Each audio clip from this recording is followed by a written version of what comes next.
May 2017, armed men carrying a black flag began terrorizing the Islamic city of Marawi to establish a wilayat or an Islamic province for the Islamic State of Iraq and Syria. These terrorists announced that they are the Dawla Islamiyah Maute group, a cluster bandits who abused and radicalized Islam into their own twisted view. The 12th Civil Military Operations Battalion played an important role in freeing the minds of those who were forced to believe the wrong Islamic ideology. The unit's loudspeaker operations, psychosocial interventions, food programs, and other CMO activities gave the people of Marawi a new kind of hope for a better tomorrow. After 153 days of battle, the heroism of the military liberated the people from the clutches of the terrorists, but the work is far from done. Thousands of Maranao families were left displaced after the ISIS-inspired Dawla Islamiyah Maute group attempted to seize the Islamic city of Marawi. A need for massive rehabilitation efforts arose, and the unit stepped up to the challenge.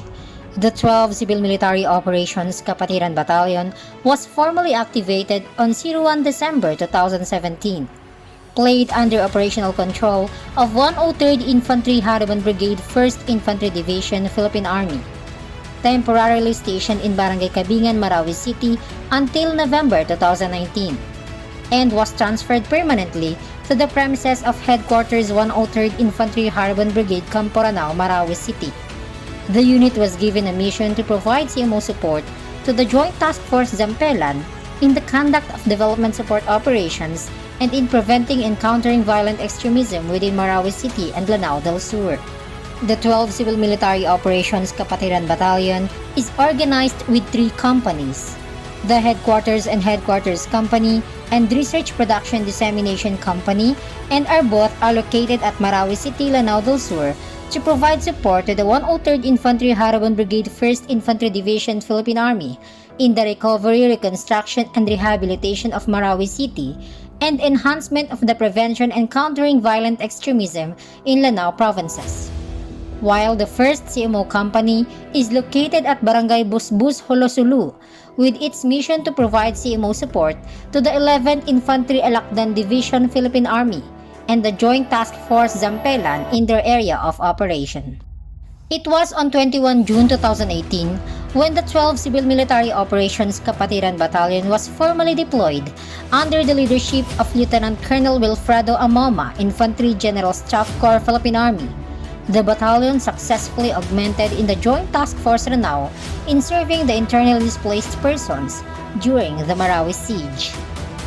After 7 months of dutiful service, the command of the battalion was turned over from Lieutenant Colonel Wilfredo Amoma to Lieutenant Colonel Andres A. Soriano, Infantry, Philippine Army, a native of Mindanao, on the month of January 2019. Soon after 1 year and 5 months, the command of the battalion was turned over to Lieutenant Colonel Ray David A. Takeban, Infantry General Staff Corps, Philippine Army, a member of Philippine Military Academy Class 2001 and the pure-blooded Ilocano. Many achievements were accomplished by the 12th Civil Military Operations Kapatiran Battalion. The unit was at full force in supporting the Task Force Bangon Marawi, local government units, government agencies, and other stakeholders in the overall efforts in the rehabilitation of Islamic city of Marawi. The unit provided security and manpower in the conduct of relief goods distribution to the internally displaced person communities that were in dire need of support from the government. Psychosocial interventions to heal those who were traumatized by the violence of the past Marawi siege. Preventing and countering violent extremism lectures, as well as leaflets distribution that exposed the terrorists and opened the eyes of the public to the dangers of harboring them in their communities. Youth leadership summits that created peace builders and peacekeepers out of the young men and women of Mindanao. Cleanup drives participation with local government units, non-government organizations, and other partner stakeholders. Brigada Eskwela participations in different schools around Lanao Province. Bloodletting activities conducted to donate blood and save lives. Actively participates to the fun run activities in Marawi City. Medical civic action programs in different places in Lanao Province to bring the much-needed medical assistance to people living in far-flung areas. Financial assistance distribution with the Department of Social Welfare and Development 10 to internally displaced persons to help them rebuild their life after the siege. School supplies distribution to different schools that help students in aiding their lessons at school. Feeding activities to different elementary schools in Lanao provinces that promoted better health for the children. Information awareness activities on preventing and countering violent extremism. Film showing activities was given to the youth to inform the do's and don'ts on any organizations to be involved. The 12th Simo Battalion also supports environmental protection and conducts tree growing activities within Lanao del Sur.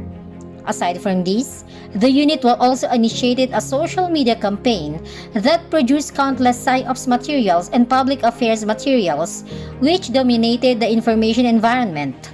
The unit's Facebook page became a legitimate source of information and news among the Maranao communities. There were also blood donation drive initiatives in support of health centers that needed blood for their patients. Moreover, the unit also conducted a 4-day confidence building and sports fest with the security forces of Lanao del Sur, local stakeholders, national stakeholders, as well as the Moro Islamic Liberation Front for the encouragement of unity and peace for the Lanao provinces through the conduct of goodwill games.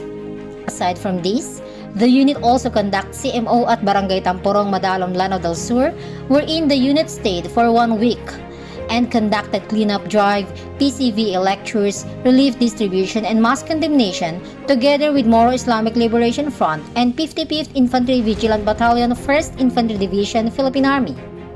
Aside from these numerous activities, we also participated radio program in Kalilintad sa Andaka, in DXS o Radio Pilipinas Marawi FM, and other relevant media involvement in order to dominate the information environment.